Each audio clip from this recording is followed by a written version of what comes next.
Hello, everyone, and welcome to the first ever live Movie Nights Roundtable. This is a lot of fun. It's tons of fun, actually. And Kyler commenting late. All right. Immediately. Immediately, of course, of course. So, first of all, thank you guys so much for being here. I got both me and the amazing Nicholas Iricchio with me. How you doing, buddy? Terrified. We can't Oh, edit that I know how to read now. listen, I'm terrified too. By the way, there are going to be a lot of things that go horrifically wrong as we do the show. Particularly, I'm on a camera battery that's just begging to die. I got a crazy dog that won't shut up in the other room, and I'm just hoping the volume hasn't reached my mic yet. But that's not going to stop us from doing a fun and amazing show. And on today's show, which I got to say was a brilliant idea by the great Nicholas Iricchio, was we are going to be kind of going through the movie releases of 2025, talking about them in case they weren't on your radars, and then kind of ranking in anticipation what our favorites are. So I'm very, very excited about this, looking forward to it. And before we get started on that, though, I'm going to throw you a curveball now that Uh-oh. we're live. Don't worry, it's a good transition into 2025 movies, because it is one. Okay. How excited are you for A Working Man? Oh, I am so pumped. So, for those that don't know, this is the new David Ayer movie with Jason Statham. Mm-hmm. So, the same exact team that did last year's Beekeeper, which was my number one of the year up until, I think, Dune. So, it made it all the way until March. That's like 3 months. Uh, and it comes out on my birthday. So it's my birthday movie this year. Last year I got Godzilla Kong New Empire. This year we have Working Man. And I'm pumped. 100%. I had to throw that at you. I'm sorry. Understandably so. We didn't get a chance to talk about it much. Had to throw it at you, but Jason let's go. Statham 47. Here we go. Yes, I love that trend. So with that down, Nicholas, going back to a wide here, let's go ahead and talk about the upcoming January releases that we've decided to highlight. Now, January is typically considered kind of a dumping ground for studios and movies, meaning you think your movie kind of sucks, throw it in January and we'll just kind of let it go die over there. But in recent memory, we've seen some studios start to use that as an advantage, going, hey, everyone's expecting kind of trash to be released this month. Let's go ahead and put something that people might enjoy, particularly, as I said, in horror. So I'm saying that to kind of tee up the first release we're going to talk about upcoming, which I believe we see very soon, and that's Wolfman, directed by Lee Whannell, same director as The Invisible Man. He was also a prolific writer for a really long time. He wrote the original Saw movie, the original Insidious movie. Very prolific horror filmmaker. I, for one, am stoked about Wolfman. I am the half of us that actually really enjoyed The Invisible Man. I love that film, and I'm looking forward to what he does here. Are you looking forward to Wolfman? Yes and no. I've gotten really tired of watching that trailer in theaters, to be honest with you. That's fair. I think to me it's become sort of like an Argyle situation where we've really only had the one trailer, so watching it over and over again has just been kind of exhausting. Mm-hmm. I was also on the side where I did not like The Invisible Man quite at all. Boo. So then when you tell me, the same writer director is getting the Wolfman movie, I kind of go into that with a little bit of hesitation. I think that the trailers look better than The Invisible Man, so I'm holding out hope, especially with like the early reviews coming out and everything kind of being a little more positive. But again, I was in the minority of not liking Invisible Man, so then seeing this with positive reviews doesn't really do much for me. And the lead, Julia Garner's a great actress. Oh, yeah.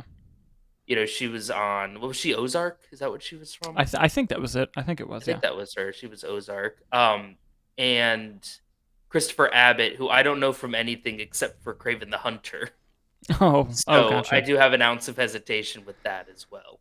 Yeah, I mean, he is a good actor, but what's funny is way back when this film was like first being prepped to be made, that was actually supposed to be Ryan Gosling in that role. Oh, And, this is a hell of a pivot, but, I'm still curious to see it. Christopher Abbott is a good actor, and hopefully he'll continue doing so in Wolfman. But yeah, that's the first movie we wanted to highlight. Next film that I wanted to highlight is Flight Risk, coming out January 24th, directed by, according to the marketing team, the guy that did Braveheart and Apocalypto. And they're like, who is that studio? They're like, that guy. Uh-huh. Fox News correspondent Mel Gibson. Yes. And stars Mark Wahlberg Hmm. and Topher Grace. And I'm going to pull up the actress's name, too, because I, of course, blanked. Michelle Dockery, that's right. Hmm. And I got to say, you know, personal feelings about their personal habits aside, creators of the film, dude's a solid director, man. I'm every time he makes a movie, it's an event. This one feels like much less of an event because it's a January movie, going back to kind of what I brought up at the beginning of this conversation. But with it being a January movie, is this a case of like what we are predicting with Wolfman, where it's a studio showing, a sign of let's reap up the benefit while there's nothing else out? Or is it a sign of let's dump it on here so that you know, we kind of just recoup what we can? I gotta say though, I've only really seen the one trailer that they keep showing. This is the trailer that I get a lot whenever I go out, and I like the trailer, but it's just one of those things that we'll just have to see how it pans out. But what are your thoughts on the trailer for this? Can you go to the IMDb link on the sheet there and just pull Yes. up a photo of Mark Wahlberg in the movie without a hat? Because that honestly, that's very important to me, and I think that that is really going to tell everyone this is the main selling point of the movie for me personally. I don't know about anyone else. Yeah, it's a heck of a look. It's definitely a heck of a look. But I mean, listen, it's always good to see Topher Grace in something, Yeah. not that he's really typically in good things, but he's an actor I do enjoy seeing around. Michelle Dockery, I'm not really too familiar with her work there, to be honest. Yeah, but Yeah, I don't recall seeing her in anything. you brought up Topher Grace, which will forever be known as our Venom, the real Mhm. Venom. But yeah, that's Flight Risk. That's coming out January 24th. We'll kind of see how that does when it comes out. Lastly, in January, that I want to talk about, and actually, I've already booked our tickets for this movie, and that is Companion. Companion is the new horror film coming out with Jack Quaid, and the actress's name is leaving me. Let me pull her up as well. Sophie Thatcher, who was just in Heretic, I believe.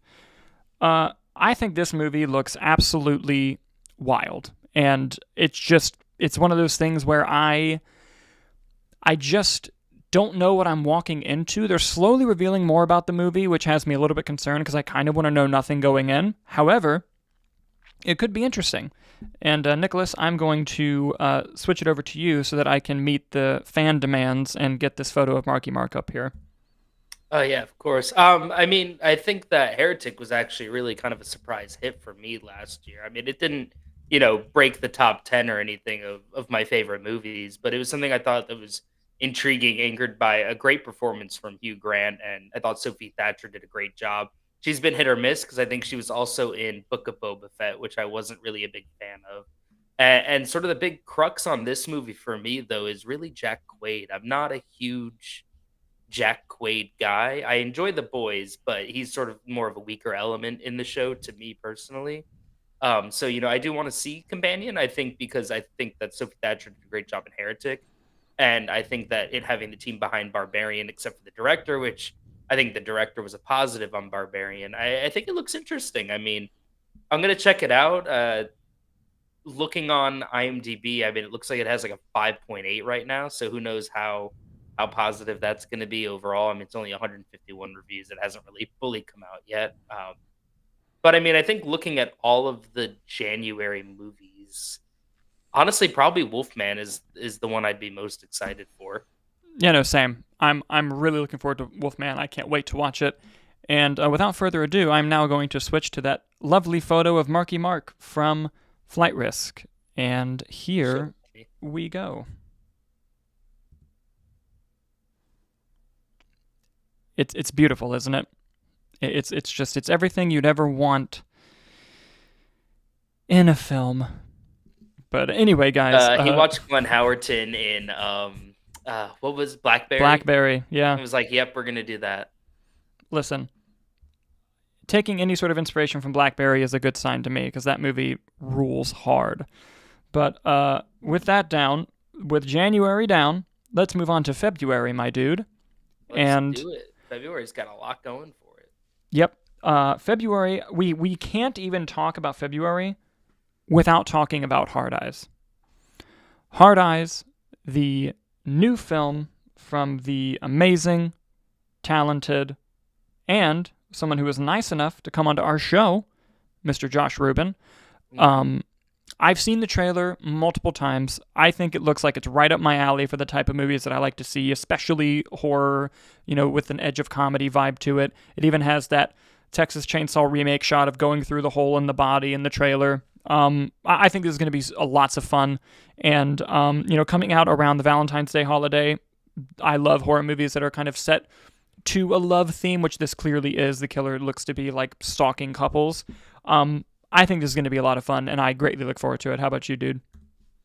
Yeah, I mean, Josh Rubin's previous work, the Werewolves Within, I thought was a movie that really balanced sort of the comedy and the horror and that sort of campiness with it. And I think that this looks right up the alley. I don't know if you can see or if you have a photo of the killer. I think that that mask looks awesome with the glowing heart eyes there.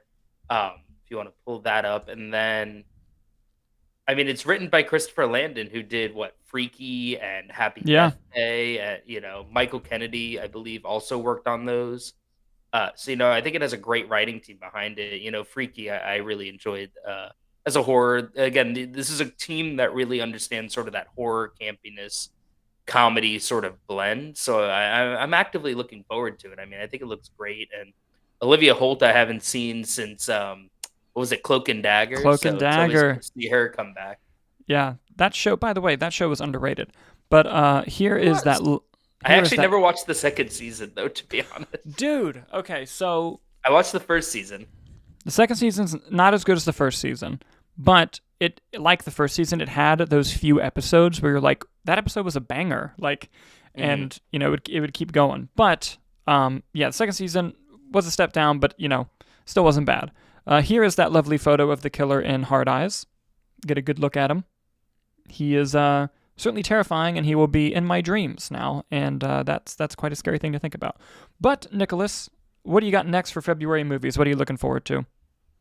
I mean, we got Love Hurts coming out that same weekend, an Mm-hmm. action movie with Ki Hu Kwan. But honestly, like that one just sort of looks exactly like you'd expect, kind of this cheesy. You're like, he's a cute old man who's good at action. We're gonna watch him fight, Yeah. which is sort of this, I think, greater action genre that's happening with like we're gonna take people who shouldn't be action stars necessarily and turn them into that. You have Bob Odenkirk and Nobody, and maybe Nobody too. Maybe we'll see that later on the list. Maybe. Marshawn Lynch. I mean, it mirrors. There's another movie with Jack Quaid coming out called Novocaine. So I Yes. mean, it looks. I think my tickets to see Hard Eyes that weekend over that. But I mean, if we're talking all of February, I'm most excited for Valentine's Day plans for Captain America: Brave New World. Yes. Yes. And I want to briefly talk about Love Hurts before Captain America. In that Mhm. you mentioned it's kind of going on off of the trope of like someone that really shouldn't look like an action hero and all that. And Kiwi Kwan doesn't. But what's really important to remember here is that Kiwi Kwan was the stunt coordinator on the original X-Men films, and he like would help with all of those fight scenes, and he's a very athletic and agile person, which you kind of saw in Everything Everywhere All at Once a little bit. And Yeah, no, I don't doubt his ability as an action yeah, yeah, star. I I know think the what you're action's gonna be saying. top tier, but it seemed like just from the plot a very thin storyline. Yeah, yeah. The trailer didn't do it for me, but I will go see it because of Ke Huy Quan. And moving on to Captain America, as you attempted. I Yeah. mean, if you've watched this channel for any period of time, you know that we're absolutely fucking stoked for Captain America 4. I am, dude, I'm just so excited to see the goddamn leader on screen again. I cannot wait to see the leader. That Mhm. is the only plot thread really from like pre-Infinity War that they haven't tied up yet. So Um, just as a quick reminder for people, in the yes. Incredible Hulk in 2008, the second MCU movie, there's that scientist played by Tim Blake Nelson at the end who gets a cut on his forehead with a bunch of gamma juice dripping into it and starts to deform. Well, he actually becomes a character called the Leader, who I would say picture Sinestro, but green. He's kind of got this big head there. I think there's some promo images coming out. I don't think we have that at the ready. Uh, He does I kind can of try look to just grab like some while you're talking. he kind of looks just like a green guy, which I'm a little disappointed by. But I think that Tim Blake Nelson's a fantastic actor. And I'm very excited. It's a very very niche thing to be excited about for that movie, especially because they're kind of hiding him in a lot of the marketing. You know, they're really pushing forward like Captain America versus the Red Hulk. Yeah. And listen, I think that Harrison Ford's a great recast. Yeah, no, I You do know, too. I I think think he's gonna do a great job. no, I do too. And like Harrison Ford is a good idea always. I will never tell you that Harrison Ford is a bad idea. And just bringing him into the MCU to play the role that the late William Hurt played, why not? Why not continue that and have the Red Hulk be a thing? They're kind of embracing it in the marketing now. And speaking of the leader earlier, I do have that image up. I don't love the goatee. I don't love it. However, I don't hate it either. I think it's perfectly fine. And it's just one of those things that we're going to have to see if that kind of I grows on just us as we keep watching the movie and everything. I just like the idea that he was a Hulk villain and he's got this other plan. Like another hero's just gonna stumble into this whole storyline, you know. And that's not to say maybe Yeah. Mark Ruffalo shows up. We don't know for sure. Listen, I But hope I so. mean, I was looking at the report today. I think it came out in Deadline about the tracking for the movie, Hmm.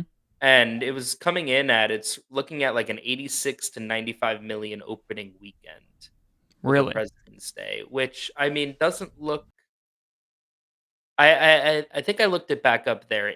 That's significantly higher than Captain America, because that was sort of the early days of the MCU, and I think it hovers. I think those numbers are kind of hovering around Winter Soldier, um, and Civil War. I mean, just was in Yeah. like the 200 million. Yeah, It I mean was that like that doesn't Avengers 2.5. yeah, it doesn't shock me just because the MCU has been kind of hit or miss. But also, Mhm. what worries me is it's when they say like, oh, over President's Day weekend, they're including the fourth day in that. So Yeah, that makes me think that the 3 day weekend's actually going to be lower than they anticipate, which could be cause for concern. But either way, I'm excited about the movie. No one's going to take that excitement away from me. hmm I cannot wait. Which also coming out on Valentine's Day, at least in the states, this movie's already opened internationally. Paddington in Peru. Paddington in Ooh. Peru is finally here, and with no surprise, I think it's going to be an absolute delight to watch and going to be really wonderful to see. And I would be shocked if it's something that I don't end up enjoying. I am a little bit worried that director Paul King is not coming back, but the fact that he made Wonka, which I loved, and the early reviews from the international release have said that while it might not be on the same level as the first two, that it's still a pretty great film. That's what I need. I need the wholesome, lovely Mhm. bear with his marmalade. Give it to me. Are you looking forward to Paddington 3? I mean, yeah. I've only seen the first one, admittedly, so maybe that excitement will Boo. grow because I'm definitely gonna watch the second one before this comes out. So maybe I guess I don't have that connection because I was like, oh yeah, I watched the first movie, that was pretty good. So that could change when it comes out, but as of right now, yeah. I mean, my tickets for Captain America, obviously, but Yeah, yeah. yeah. That makes sense. But dude, there's something that I feel like is not being talked about enough. Mm. Look at this little motherfucker. Look at how cute he is. It's the most adorable thing I've ever seen. Anyways, moving on. In February, we also have the monkey coming out. That monkey, That's from the director of Long Legs, and this it this film looks is. like it has more of a comedic edge to it, and that excites me. I'm curious to see because like Long Legs did have some humor in it, particularly the one clerk when she says, "Dad, that fucking weird guy's here again." But I think that seeing it have a more comedic edge with that filmmaker because I was unfamiliar with his previous work from Long Legs. I'm curious to see kind of how that goes and how that shapes. But I like the trailer a lot, and I'm looking forward to it. How about you? Yeah, I mean, I was a little I really liked Long Legs, but I thought the end kind of undid a lot of the movie for me personally. Like I think it took it from a great movie to an okay movie.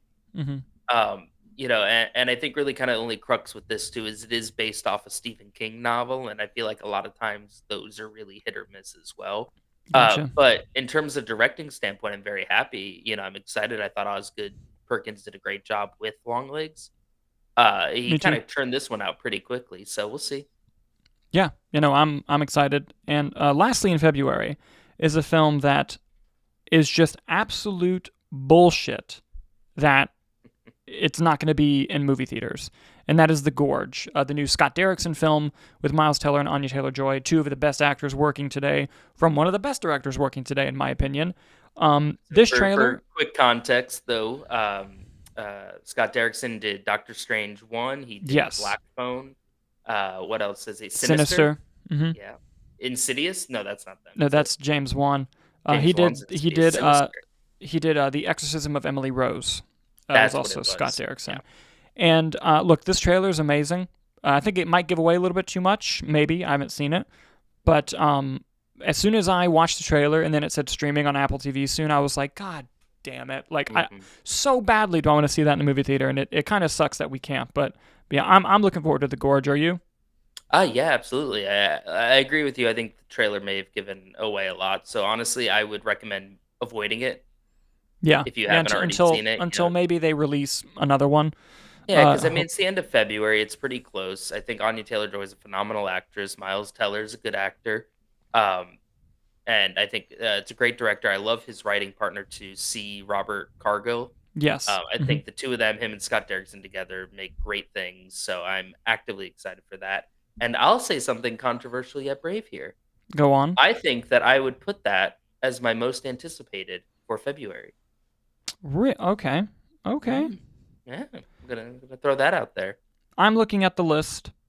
Hmm. You know what? If it was in a theater, I might agree with you. Mm. But I gotta give the edge to the leader. I gotta give the edge to the leader in Captain America. I just can't. I can't resist. I can't resist the leader. I need him. I need him in my That's life. fair. Honestly, that's respectable. It's fair, but I mean, hopefully, we were fortunate enough. I know, unfortunately, fortunate enough. I guess we got to see Amelia Perez in theaters. I wasn't a big fan of that movie, but it was a Netflix release, and we're fortunate enough to be part of a critics association. Hmm. So they were able to do a screening in theaters. So I'm kind of really holding out hope that we also get that for the Gorge. I hope so as well. I would love to get the opportunity to see that in the big screen because I think seeing Amelia Perez on the big screen, I liked it a little bit more than you did. But I'm so happy that I saw it on a big screen because I would have been really disappointed if I had to just watch that at home and I not be think I able to liked it see. infinitely better on a screen in the Yeah. movie theater. Oh yeah. Yeah. Yeah. That just tends to be my opinion anyway. And we just ended with your most anticipated film of February. I can already tell you the film I'm about to bring up is my most anticipated film of March right It is away. And that is Sinners, which is coming out March 7th, directed by Ryan Coogler. Black I Panther, Creed. yes, Black Panther, Creed. He also did Fruitvale Station. He's never made a bad film. And I think that this movie looks absolutely fucking awesome. The trailer is incredible. It's one of the best trailers that came out last year. And everyone online in the movie space is saying, like, hey, this is a vampire movie. And they're not really tipping that in the trailer just yet. I'm just excited, period, for the movie. But you're telling me there's vampires in this bitch? Come on. I'm there. I'm there, like, all Yeah, the way, 'cause 100%. really the only plot is just trying to leave their troubled lives behind. Twin brothers return to their hometown to start again, only to discover that an even greater evil is waiting to welcome them back. And you Yeah. have, Michael B. Jordan playing two Twins. versions of the character. They're playing the twins. Two Yeah. Michael B. Jordans? Two Michael B. Jordans. I You mean, also have yeah, Haley Steinfeld in the cast, too, which is a plus always, two because she's one of the and best actors working. and Delroy Lindo, who I Oh, like. yeah. Oh, dude, I forgot Delroy Lindo's in this. I Mhm. love him. This is going to be awesome. God, I can't wait for this movie. No, I mean it looks great. I think honestly, Ryan Coogler's a fantastic director. I actively look forward to every project he's involved in. So I see nothing but positives on that one. Yeah, no, he's one of the few filmmakers where if I see his name, I'm in. Like Mhm. I don't need to see Absolutely. anything else. Like, oh, Coogler's making it. Okay, I will be there. And I'm a simple guy. I see Coogler, I watch the movie. Moving on to the next one, though, we also have another Netflix movie coming out that I would like to see on the big screen if possible, if they will allow it. And that is The Electric State. This is the latest film from the Russo brothers. And I gotta say, I thought the trailer was fine. I actually think this movie might end up being really good. And the reason I say that is not even for the Russo brothers, because they're kind of hit or miss outside Marvel. It's the writers. The fact that Marcus and McFeely came also to write this movie, that gives me a lot of hope for the movie. You know, they're responsible for all of the Russo brothers Marvel movies and Captain America 1, which was before the Russo brothers came in. And I think that their storytelling is really well done. Even in scripts outside of the Marvel Universe and other films they've done, I think that they're very gifted storytellers. And the fact that they are also on the movie gives me a lot of hope that maybe this movie could be good. What about you? Didn't do it for me. I'll be honest with you. I think that the Russo brothers have had a hard time post Avengers, just sort of critically and just finding that footing again. I think they've been Mm-hmm. trying a lot, and a lot of huge, big budget things, specifically for streaming, which I'll never comprehend as a concept. I never saw The Gray Man, but I heard that that was just like a ridiculous budget for it to be dumped onto Netflix. Yes. I am pro the writers. I think the writers are very exciting. I think that they've always sort of been the stronger elements of that. But watching this and seeing that reception and everything, it makes me wonder why we're, you know, there's a reason they're coming back for the Avengers. So I'm hoping that Yeah. they like maybe this isn't a situation where they saw like the final cut on this and were like, we need a bag, you know. Yeah. So Yeah. I I hope so. I hope so. And speaking of needing a bag, Black Bag is the next film we're going to talk about coming out March 4th. Do you like that? Do you like that little transition? that was a good Uh, transition. Thank you. Also coming out March 14th. And again, we're in a situation, Nicholas. I just bought tickets for this filmmaker's film coming out in January. I see Soderbergh. I go. I don't make the rules. That's just how it is. And I personally really liked the trailer. I thought it was very interesting and charming. Kate Blanchett, another reason. Michael Fassbender, yet another reason to go. I think this movie is going to be exceptional. It has all the talent for it, going for it. Soderbergh, while I go see everything he does, can be hit or miss. I can admit that. But I think this will be one of his hits. What do you think? I saw the trailer actually when I went to the movies the other day and was not a fan of the trailer personally. This whole, husband and wife in sort of the espionage realm of things. Uh I personally have been a fan of Steven Soderbergh's work. He did all the Oceans movies, correct? Correct. Classic movies. And did he do the Magic Mikes? Yeah, he did 1 and 3, and he Okay. shot the And second one. I was in the minority of really liking 3 for Magic Dude, Mike. So 3 is wonderful. 3 3 is was great. wonderful. 3 I was love great. Magic Mike So 3. I'm excited, we'll see. This one didn't do it for me personally, just looking at the trailer and everything, but I'll watch anything with Kate Blanchett, I'll watch anything with Michael Fassbender, and I'll watch anything Steven Soderbergh does. So I'm going into that one with a lot of hesitation because I don't fully, I don't know. Didn't do it for me, but I'll be there. Hey, listen, that's fair. That's fair. It did do it for me, but like we said, we'll be there.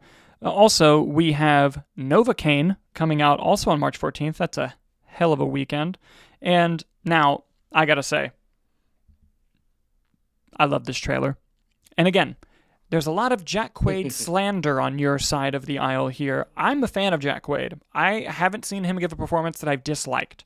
So, seeing him, I think he's perfectly cast for this lovable weirdo who can't feel pain. And every time I've watched the Novocaine trailer, I've enjoyed it. I'm in. My tickets are secured when they go on sale. What about you? How you feeling, Novocaine?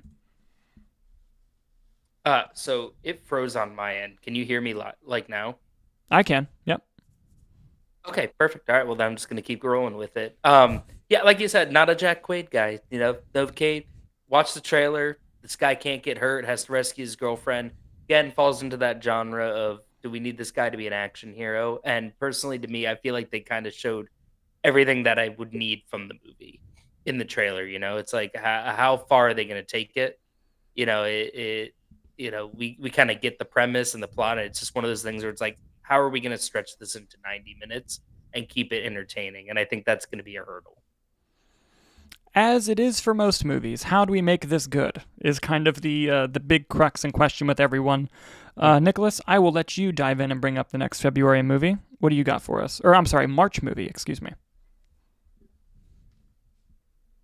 Snow White. Yes, Snow White. All That right. is right. That is right. I'll go. I'll go. Okay. This movie is getting a lot of hate online. A movie that has not come out yet. And I also, this is also might divide the group a little bit. I'm a big Rachel Zegler fan. Ziegler, however you say her name. I don't think she's given a bad performance in a movie ever. Of all the movies I've seen her in, I think she's excellent. I've only seen like, I haven't really seen the trailer for it. I've only seen like stuff that's been put online that was clearly like stolen. So I can't really give anything on the look of the movie. I am worried about Gal Gadot playing the evil queen. That casting decision does. It was fascinating, but Mark Webb is making this thing. He's a fantastic filmmaker, and I'm a big Rachel Ziegler fan. I'm hoping this movie can turn out well. Who knows if it will? Who knows if it will? But I'm hoping that it does. Nicholas, go ahead and tell me why I'm wrong. I I mean, Rachel Zegler's fine, I guess. I honestly haven't seen the last Hunger Games movie. I was in a theater that the power went out in about That's 10 minutes right. into it, and I was That's like, all right, right. I guess I'm not seeing this movie. And I just never caught it back on streaming or anything like that. Gal Gadot as the Evil Queen does worry me. I think this sort of falls under the big question. Like, I haven't seen Mufasa yet. I really feel like these live action Disney remakes are losing a lot of steam, mostly because I feel like the quality hasn't been exceptional for any of them. They've all been sort of flat or bad, and I think this just sort of falls into that same situation. I think Mark Webb's a great filmmaker. I love 500 Days of Summer, and hopefully that's enough to do it. But I, I'm tired of him. I'm tired of him. Listen, that's fair. In regards to like losing steam, we're gonna get to the box office later in the show, and you'll learn a lot about Mufasa, that little little indie movie that maybe you've missed hearing about. But yeah, that's Snow White. And with that, guys, we are gonna talk about A Working Man, which we already did briefly. But Nick, Mm. this solely belongs to you. I'm cutting to your single. Why should people buy tickets to A Working Man? Because the beekeeper fucking ruled. That's why. Now David Ayer's a filmmaker. He did Suicide Squad. He did what's it called? Bright with Will Smith on Yes, Netflix, the ogre movie there. Fury, which is really kind of what put his name on the map, which is a phenomenal movie. excellent movie. I think he's just someone who had, he was sort of burned pretty badly with Suicide Squad and just took a minute to find his rhythm here. And then Beekeeper, I thought was great. I think it was critically pretty well received, not like to claim or anything, but pretty positive. And now they're doing the same movie again, Jason Statham, and he's just a working man who gets tied up into some shenanigans and his ex-military. It's your standard action movie stuff, but like, why do we go to the movies if not to be entertained? We come to this place for magic, and a working man will We bring come the to this magic. place to protect the hive. Yes. Thank you. Thank you for that. That was brilliant. Thank you, Uh, thank you. moving into April.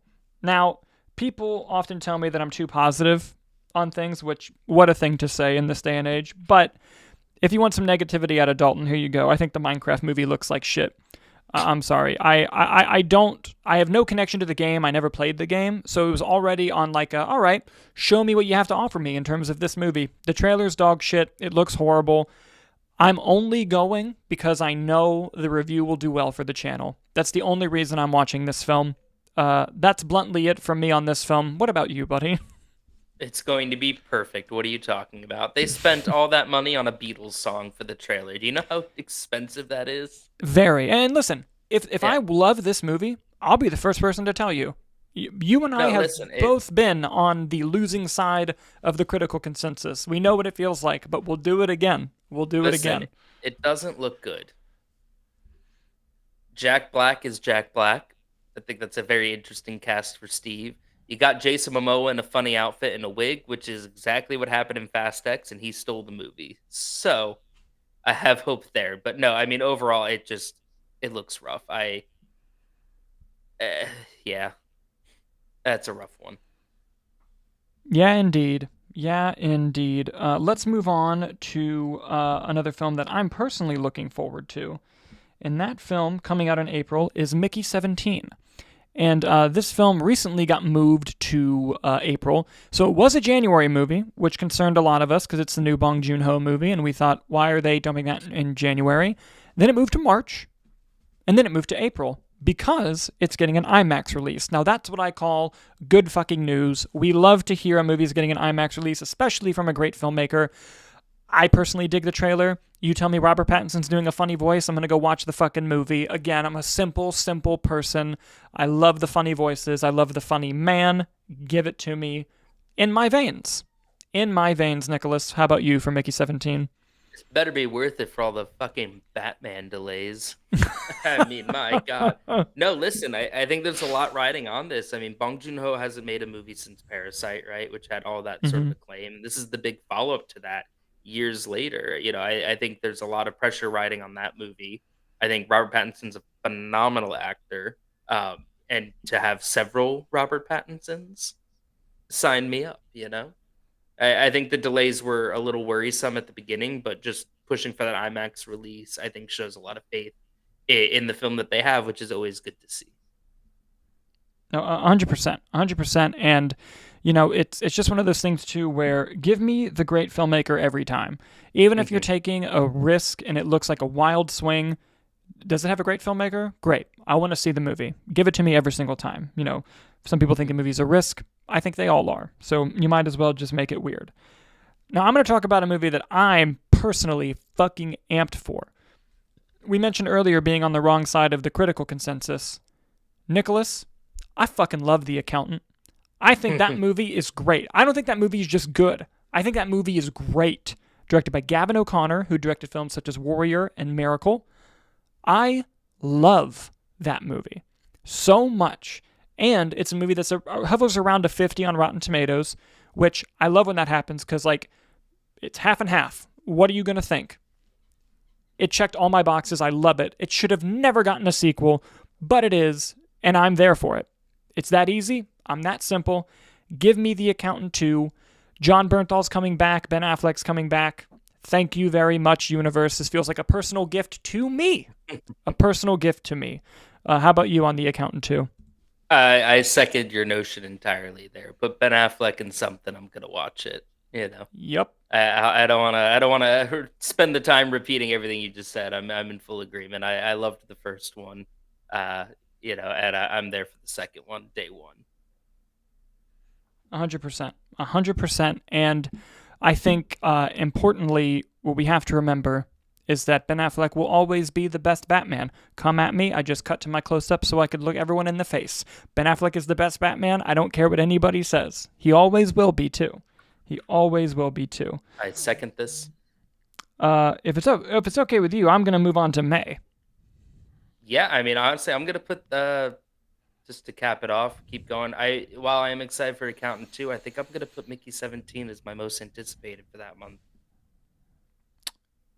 I got to go The Accountant 2. I'm very sorry. No, and that's completely fine. I didn't think we'd ever see it, so I have to put it as my most anticipated.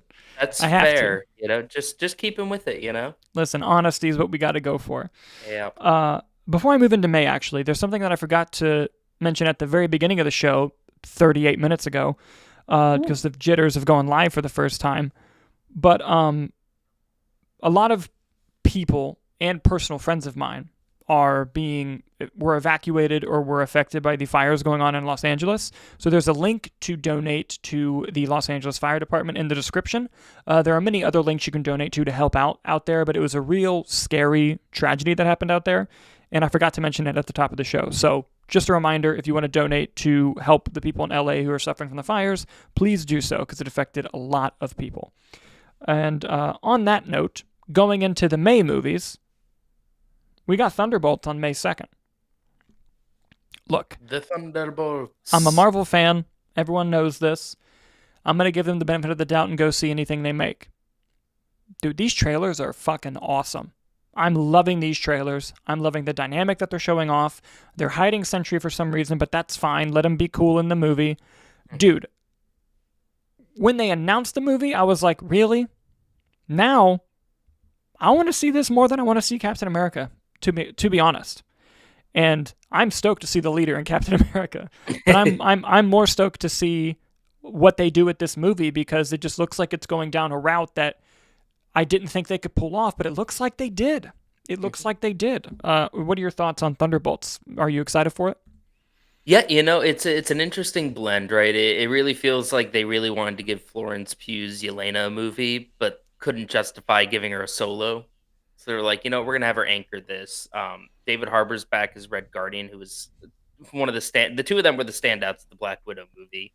They brought back Taskmaster, who I thought they kind of ruined in the Black Widow movie. So I'm hoping that they sort of bring her back and do something new, maybe more aligned with the comics, or she's going to be the first one to die. I could also see that happening.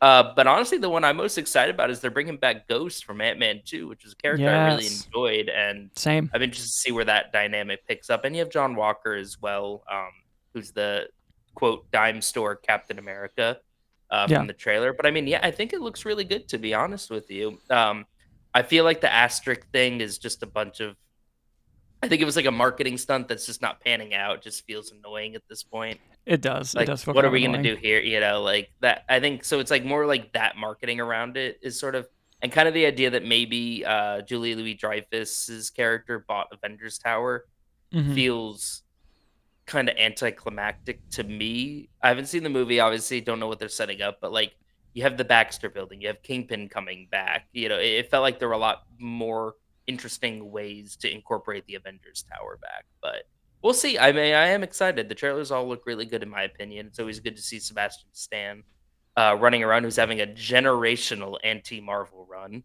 Not Oh, that he's yes. anti-Marvel, but just the movies he's doing outside of Just Marvel career outside of Marvel. Yeah, yeah. has been fantastic, I think. So I'm looking forward to it. Me too. Me too. And I'm also looking forward to their commitment to apparently using a ton of practical effects, which always excites me. Um, I'm not gonna lie, guys. We gotta plow through the rest of the year because we gotta save some time here. But there's no way we were doing this list without me mentioning Final Destination 6. It's called Final Destination Bloodlines. Fuck yeah. That implies that maybe it's about the bloodlines of the survivors. I don't know. Oh my god, Nick, you know what just came to me right now in a vision? What What? if it's called Bloodlines because the survivors of the previous movies had kids and that bloodline was never supposed to exist because they were supposed to die? Nicholas, I'm already in. I have no idea if that's what the movie's about, but just the titles got me in. I'm in it to win it, and the You're directors doing won me over when they did the Zoom thing where they died when they pitched the movie. I was in from that moment on, and it's gonna be something. What in May are you looking forward to? May, looking forward to. Honestly, I mean, Thunderbolts is exciting, but I'm gonna go in when we don't need to talk too much about there. But Mission Impossible: Final Reckoning. Yes, I yes. wasn't a huge fan of Part One. Admittedly, I think that all the Mission Impossible movies kind of had a very they got better and better each one, and I think that was the first one where I actually felt like a dip in the quality. Uh, but that being said, the trailer looks fantastic for this. I think, especially since it's the last one, they're going to go all out, and I'm excited to see what crazy stunt Tom Cruise does in it. And they're bringing back a bunch of fan favorites, so I'm there for that. I'm going to put that as my number one, honestly. And that makes perfect sense. And maybe the stunt this time, or not the stunt, but the surprise is this time Tom Cruise walks. That would be interesting. And Um, you have a 4K that says Part One, right? yes, I do. They'll never take it away from me. Ever, ever, ever. Part One, and Final Reckoning. Dude, I will clap in the theater if we get in there and the title card says Dead Reckoning Part 2. I will clap loudly. Running through some other May releases here, we have the Lilo and Stitch live action movie, which I think has potential to be good. We'll just have to see. We also have Karate Kid Legends, which is obviously a legacy sequel to all the Karate Kid movies and Cobra Kai. And a movie I briefly wanted to talk about was The Life of Chuck, which is directed by Mike Flanagan, one of the best filmmakers working today. He's made films such as Oculus, and he's done a lot of work on television. He was the showrunner and main director of The Haunting of Hill House, The Haunting of Bly Manor, Midnight Mass, and The Fall of the House of Usher. He's an incredibly talented person. He also directed the movie Doctor Sleep, severely underrated movie. And apparently this film is exceptional. It actually won the top prize at the film festival it premiered at, which typically would give it Oscar chances, but it just didn't get distribution last year. It got distribution for 25. So this could even be an Oscar contender. We don't even know. So, keep that on your radar, The Life of Chuck. That's going to be exciting. Moving into June, we have Ballerina. I'm excited about Ballerina. Okay, From the world of John Wick. from the world of John Wick, because you gotta get John Wick in the title, and he's all over the trailer. Good for him. Hmm. What I think they're not doing a good job of is explaining that this takes place between John Wick 3 and 4, but also how do you explain that in a trailer? It's kind of a lose lose situation there. But I'm excited for the movie. I think the trailer looks great. I know that they did some reworking on it to kind of help the action sequences, but I think if you watch a movie and say it can be better and you try to make it better, that's not a problem. How about you? Yeah, I mean, I'm excited. I think Anna de Armas is a great actress. I think her action scene in the last James Bond movie was fantastic. So I'm excited Yes. that she gets sort of a full movie on that. And I think the John Wick universe is fantastic. They've done a wonderful job of world building between that.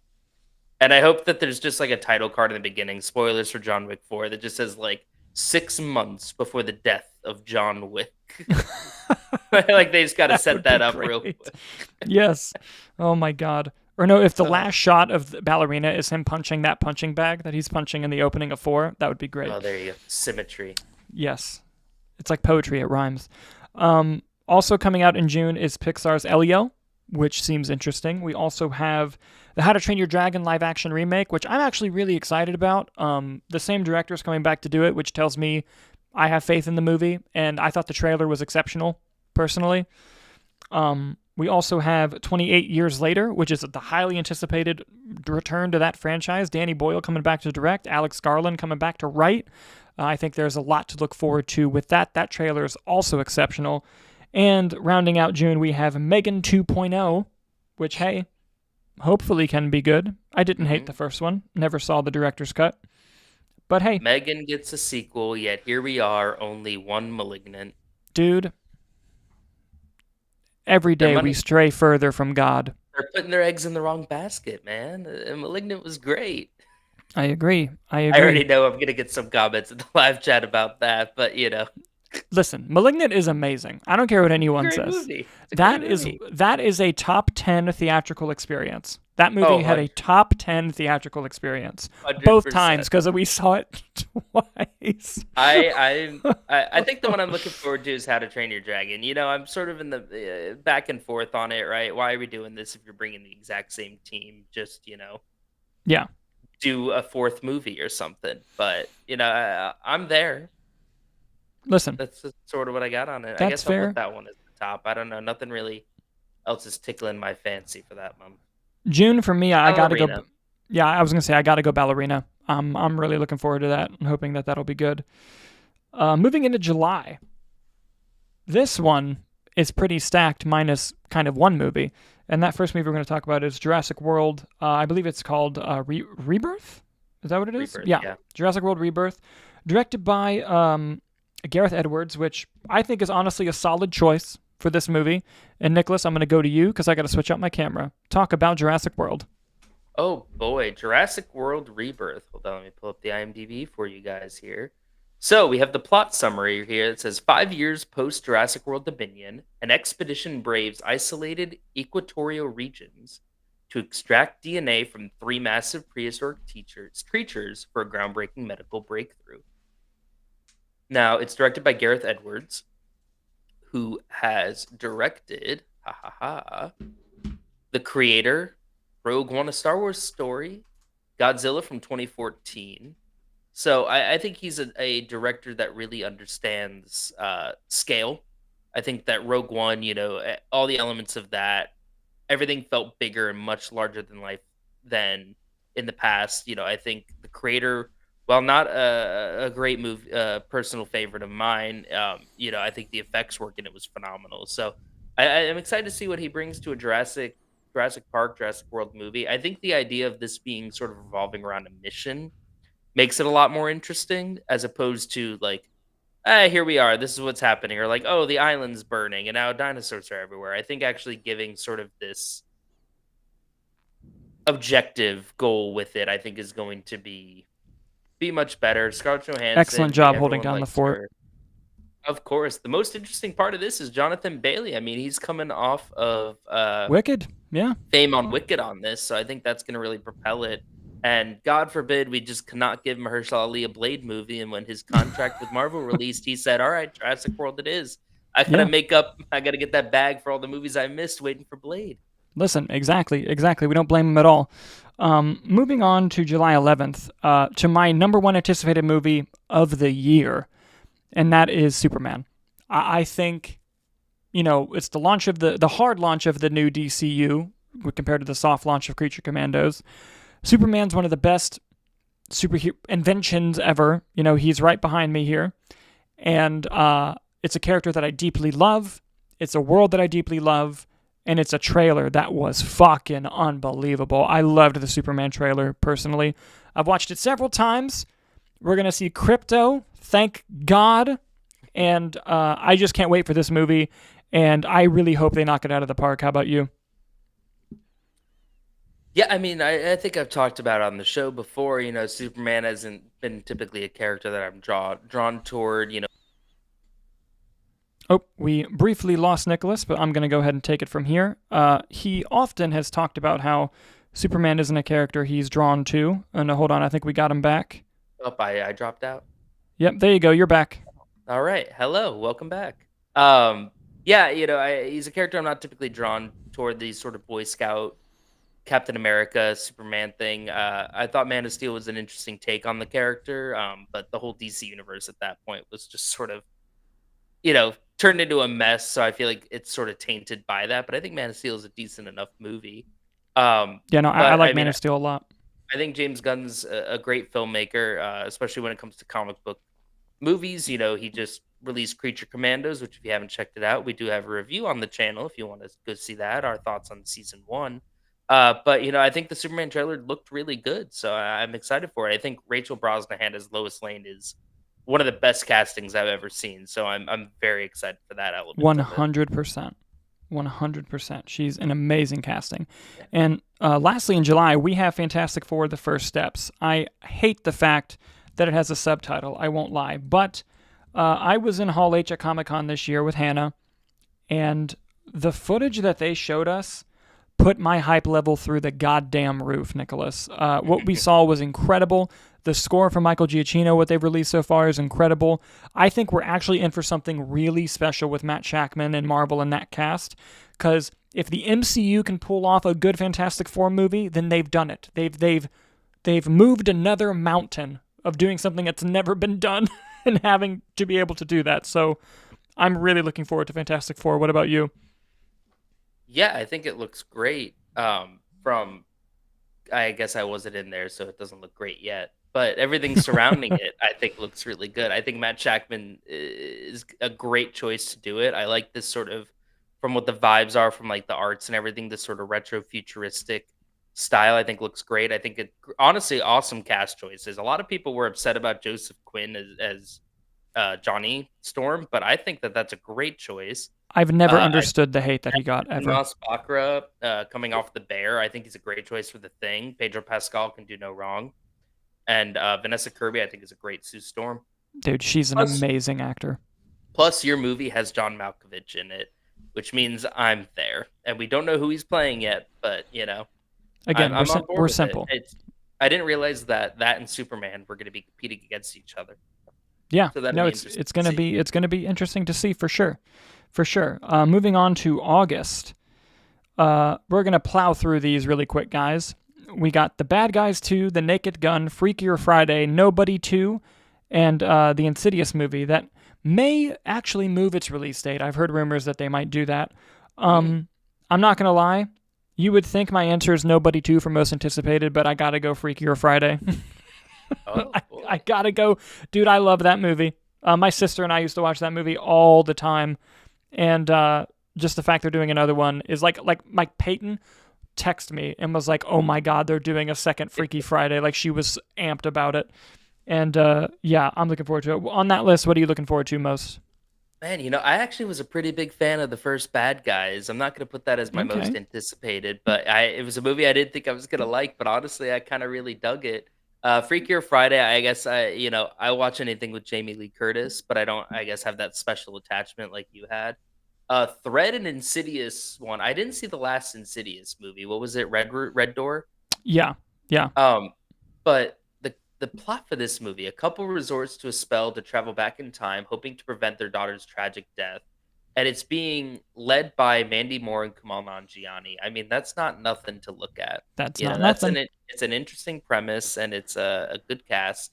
Nobody two is gonna take it from me. Honestly, tied with The Naked Gun. Dude, The Nobody Naked was Gun. a Yeah. Nobody was a movie that I was not expecting to enjoy.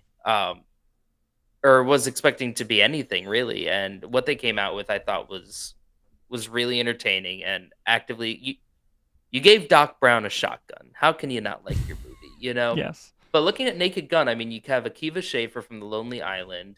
You have Liam Neeson running it, who I think has fantastic dry comedy skills. Yes. And you also have running around is Pamela Anderson, who is, to my opinion, going to be coming off of awards acclaim, maybe not a Mm-hmm. win, for her work in The Last Showgirl this year. So I think it's definitely not something to skip over there. So I'm gonna tie Naked Gun and Nobody Two for my most anticipated. Yes, and something I want to point out about Nobody too. It's being directed by the person that made The Night Comes for Us, which is a badass action movie for Netflix that was made with the same cast and stunt team as The Raid. If you've never watched it, it's a great film. Moving on to September, we have The Conjuring, The Last Rites, The Bride, and Saw 11. I'm not going to lie to you. I don't give a shit about Saw 11 because I stopped watching them after 4. And I've heard some of the sequels were okay. I thought Spiral was an absolute utter piece of shit. You're And wrong. But go I on. no, this is we can fight about this all day. I love the first Saw movie. After that, I can lose them. The Bride, I'm really interested in because of just the talent involved. Because I believe, if I'm not mistaken, Maggie Gyllenhaal's directing that, isn't she? Maggie Gyllen Maggie words. Maggie Gyllenhaal is directing it and also directing her brother Jake in the film. Right, And then you also right. have Christian Bale, who's going to be playing Frankenstein's monster, Oh, and Jesse along with Buckley. Jesse Buckley as the bride, and Peter Sarsgaard's also in the cast. And I believe I know he sort of shows up. He was in the Batman. I think he was like the lawyer or something on it. But Hmm. I believe him and Maggie Gyllenhaal are married. So she's directing her Oh, husband they and are, her they brother are. as Yeah, well. Yeah, so that's pretty interesting. that is cool. That is very cool. However, dude, the number one goes to Conjuring Last Rites. I love Patrick Wilson and Vera Farmiga as these characters, and yeah, they haven't been as good since James Wan left. Conjuring 3 was okay, but I'm happy that we get to see them again. And for probably the last time, I know it's rumored that they were going to do a Conjuring TV show, but I kind of don't see that happening anymore. Um, I'm happy that I get to see them one more time, and I hope neither of them die in the movie. That would make me very sad. So, yeah. Yeah, so Conjuring gets September for me. What about you? I've been going back and forth. I think I'll throw it under the Conjuring, give it to him, but I wanted to go for the bride. I think Christian Bale's a great actor, but just sort of the first images haven't really done it for me. I think Jake Gyllenhaal's a great actor as well. I wasn't a huge fan of Maggie Gyllenhaal's previous directing the Lost Daughter, I think it was called. That one Okay. got a I think I saw that pop up in a few categories last year at the Oscars, but it wasn't to me. So I think for that I got to give it over to The Conjuring. Yep, that's fair. Moving on to October, we have Michael, which is the Michael Jackson biopic. We have Animal Friends, Tron Ares, The Black Phone 2, Good Fortune, and Mortal Kombat 2. That's fucking easy. It goes to Black Phone 2, especially if Scott Derrickson's directing. Oh my god. The Black Phone was my third favorite movie of the year that it came out. I believe it was 2021 or 22. It was one of those. That movie is excellent. And we mentioned Scott Derrickson earlier, and I don't know what they're going to do for a Black Phone sequel.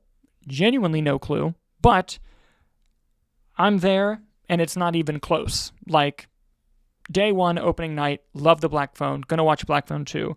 On that list, what are you looking forward to most?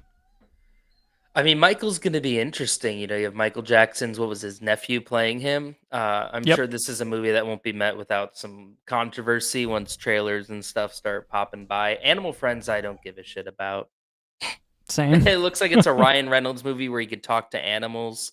I thought If kind of didn't hit the mark for me, so not really excited for an anime there. Tron Ares, never seen any of the Tron movies, so I kind of skip over that one. Mortal Kombat 2, I enjoyed the first Mortal Kombat. I won't lie, it wasn't perfect, and we're forgetting the fact that Carl Urban is going to be playing Johnny Cage. We can't forget But about the I fact that think, Carl Urban's playing Johnny Cage. up did I cut out again, or you No, just no, I can hear you. You're good. oh. Oh, you were just repeating. Gotcha. Yep. But Black Phone, I think ultimately is going to take it for me as well. That was a great movie, so I'm excited.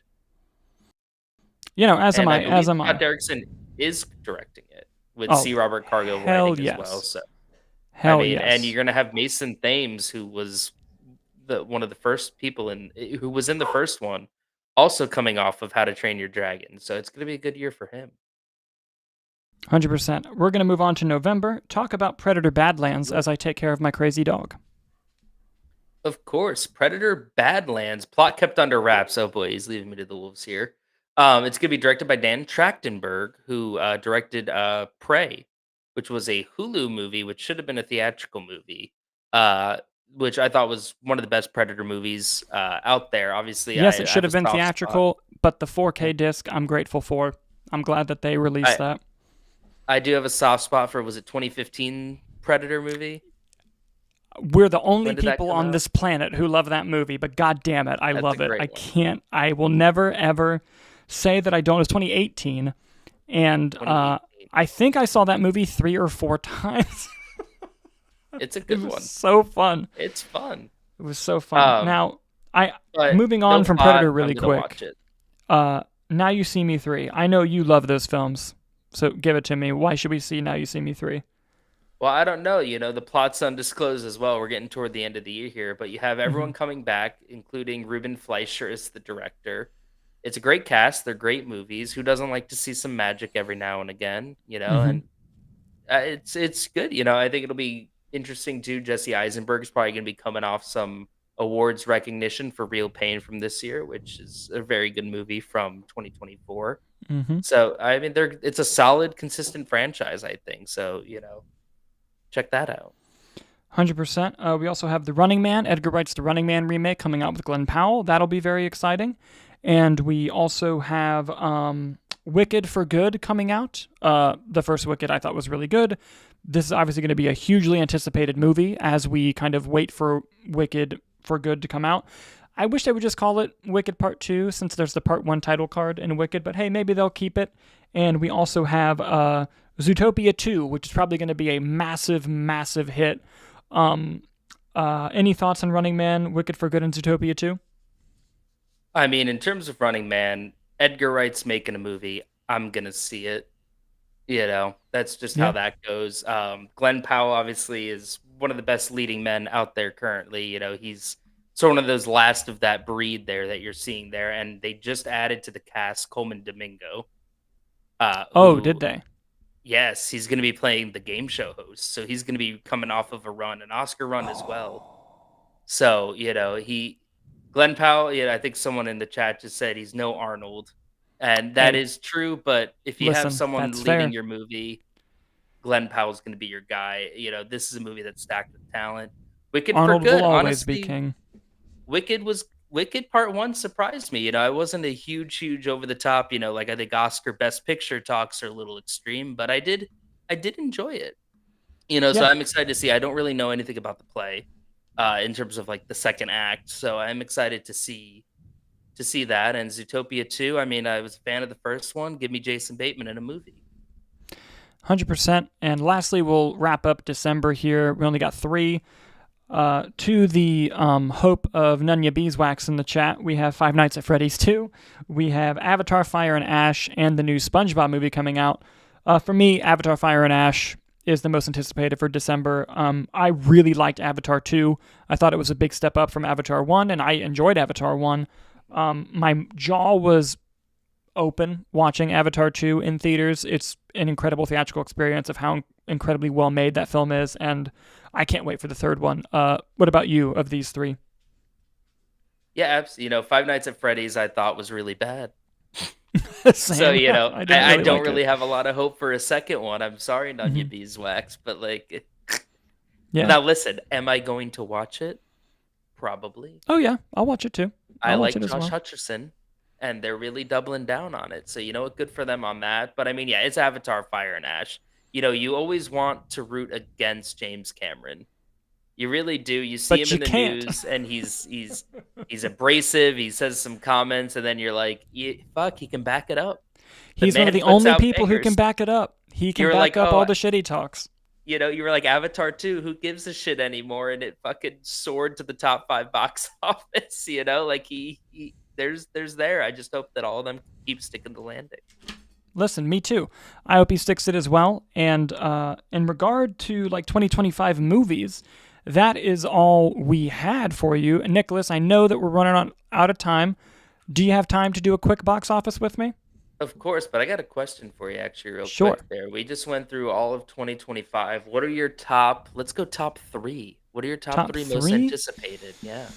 Hmm. Top 3 most anticipated. I'm going to go Superman,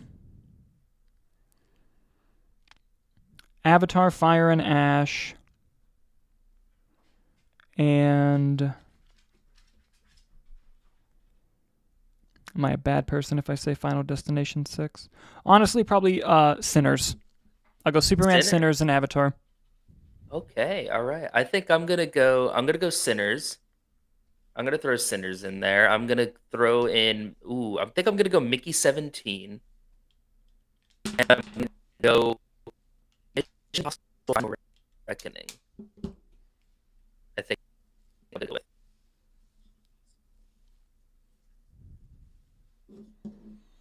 Final Reckoning? Okay. Okay. Very cool. Very cool. All right, so hold on, I think I got a delay from you. 1 second. Can you hear me? All right. Hold on. I think I know what happened here. 1 second. Live show, fun stuff. I'm switching it to you as I figure this out.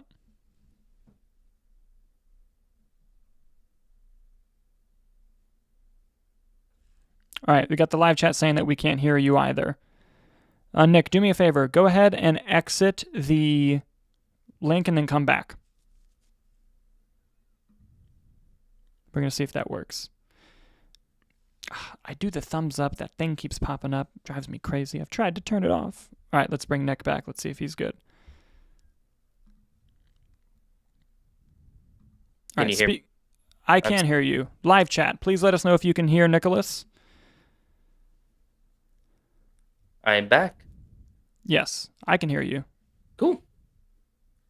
All right. Think we can All right. trudge forward then. I think we're good. And it's a good thing we can hear Nicholas now because, Nicholas, with all the show down, it is now time to move on to the box office. The box office. Thank you very much for that. We'll go quick today just because we're running low on time. I'm going to go ahead and switch it over to here. As you can see, we have Den of Thieves 2 came in first, making $15 million. Mufasa came in second, dropping 39% from week 3 to week 4, making $14.2 million. If I can get my chart back up here.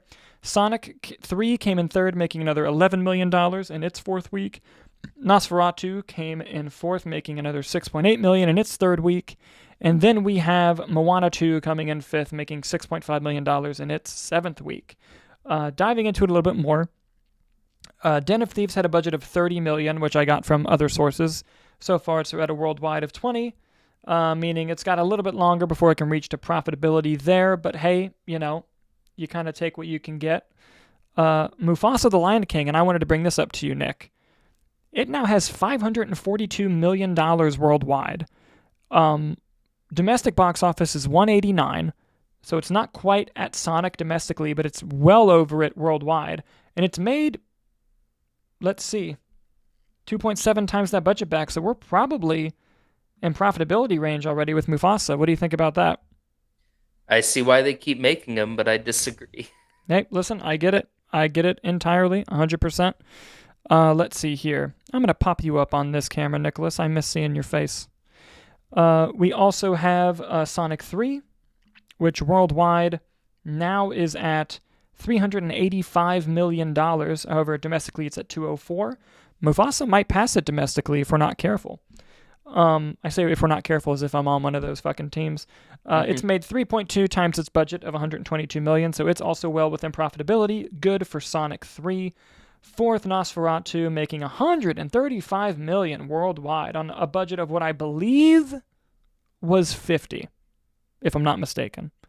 So it's probably got a little bit more to go profitability-wise, but I would not sneeze at that number. I know a lot of people were worried about that movie's performance, but honestly, you shouldn't be from numbers like that.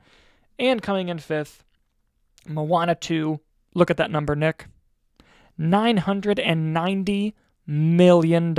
It's gonna get the billion, baby. Crazy. It's gonna get it. Crazy. Just give it a couple weeks. But I haven't seen it yet. It's all right. Yeah. Yeah. It's made 6.6 times its 150 million production budget. Holy shit. And knowing Disney, though, when it gets to $9.95, they'll put it on streaming for free. Mm-hmm. But yep. But yeah, that is the box office top 5, guys. Should we do our live predictions? Oh, buddy, I'm down to do live predictions, and then we'll get out of here. Hit me with it. All right. I'm gonna go. What do we got? Wolfman. Wolfman's the big one, right? Yep. But we also have some wide releases coming of films that are like the Oscar contenders. So I'm gonna go Wolfman number 1. For number 2, I appreciate you typing out these because I was going to lose track of them. I'm going to mute myself so you don't hear my keyboard clack while you run them off. No, that's fine. I'm going to go Wolfman number 1. We'll probably go Den of Thieves number 2. Mufasa number 3. Sonic number 4. Nosferatu number 5. We have some Oscar movies coming out, but I don't think they're going to make more than $6 million, $3 million. So, sorry, run back your number 5. It was Sonic, Nosferatu, Mufasa, Sonic, Nosferatu. Yes. But also coming out, we also have One of Them Days, the new comedy film, and opening wide, we have Hard Truths and Nickel Boys. See, okay, I'm gonna go. I'm gonna go Wolfman. I'm going to go Den of Thieves. I'm going to go Mufasa. Okay. No. I'm going to go Sonic. Oh, you think Sonic is going to hop up Sonic, there? Mufasa, and then I'm going to go Moana 2, actually. We're going to get nutty here. Listen, let's get nuts. We love it. Lastly, before we go, Victoria Short in the live chat pointed out something really interesting, and I'm going to pull it up on the thing here. Better Man did bomb. It bombed hard at the box office. That is the Robbie Williams biopic where he's a monkey. Made for a budget of $110 million. Worldwide box office is at 9. Domestically only made $1 million because no one knows who Robbie Williams is in America.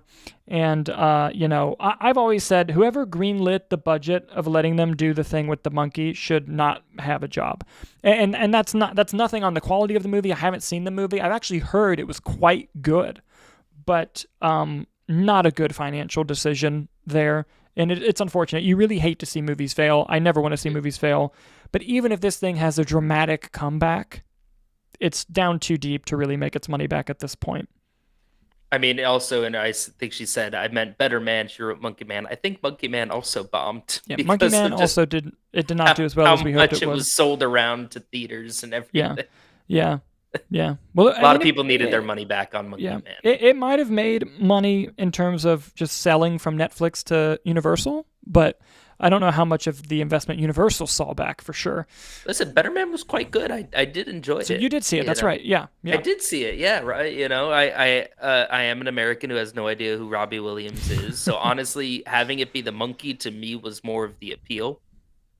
And I feel like that's probably, they're like, okay, I don't think the American audience is going to go see the Robbie Williams biopic, but hopefully, they'll go see the animated monkey dance around. So, and for that, I think it worked. I think it definitely inflated that budget a lot. Oh yeah.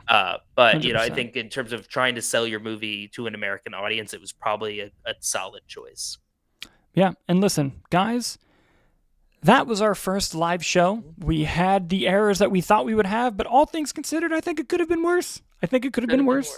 And guys, thank you so much for watching. Before we go, Nicholas, where can people find you?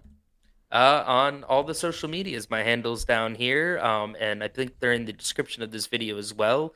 We'll have an audio version of this episode on your app of choice, as well as my letterbox, Twitter, Instagram, all that fun stuff. Yes, the audio will be up first thing tomorrow. Yeah. You can find me at the handles down below as well. My handle might be different on other sites, but if you just type in my name, you'll find me. They should all be linked in the description. Yes, God, such a great point for you thing to point out.